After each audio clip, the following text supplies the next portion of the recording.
د سویل ختیځ زون ولایتونو خوست، پکتیا، پکتیکا، لوګر او غزنی ولایتونو د اطلاعات او کلتور ریاست مسؤلینو او د یادو ولایتونو دولتي ادارو ویاندویانو ته د پکتیا ولایت په مرکز ګردیز کې د ادارو ترڅنګ له رسنیو سره د معلوماتو د شریکولو او د ښې همغږۍ په رامنځته کولو په برخه کې د اطلاعات او کلتور وزارت له لوري 2 ورځنی ورکشاپ پای ته ورسید. د ورکشاپ په وروستۍ ورځ د یاد زون یو شمېر خبریالانو د رسنیو مسؤلینو سره ګډه ناسته ترسره کړه چې د ښو اړیکو په شتون، معلوماتو ته په لاسرسي، د رسنیو په اقتصادي وضعیت او د مالیاتي جوازونو په برخه کې خبرې وشوې.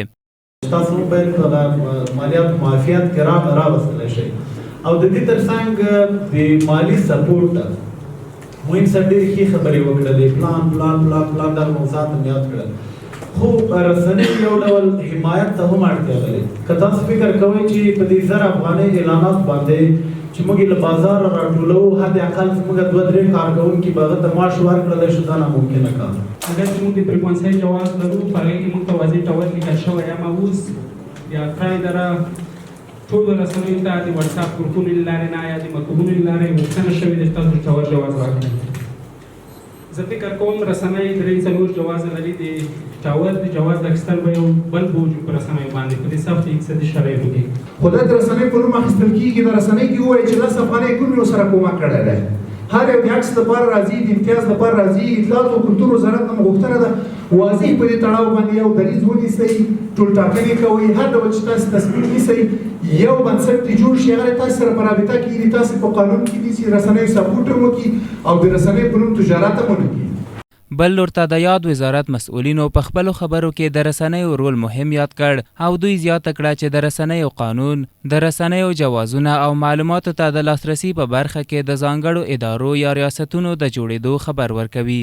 دویم کار اطلاعات ته لاسرسي ریاست ته هغه له رسنیو سره دی. رسنۍ له ویاندویانو سره کله ناکله شکایت لري، هغه شکایت به دوی اطلاعات ته د لاسرسي ریاست ته کوي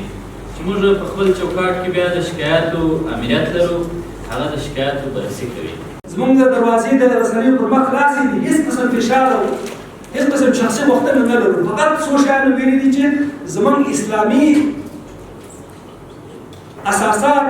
اسلامي اصول شرعي دا مهم دي، دا ما لپاره مهم دي، تا لپاره مهم دي. زه یم احترام کوم، رسنۍ یم هغسې رسنۍ مسؤلین هم الحمدلله مسلمانان دي، زموږ سره د ټولنې خلک دي، نو هغوی دې هم دا کوشش وکړي چې د هغې توجه وساتي. همداراز زموږ ستاسو ملي اسلامي وحدت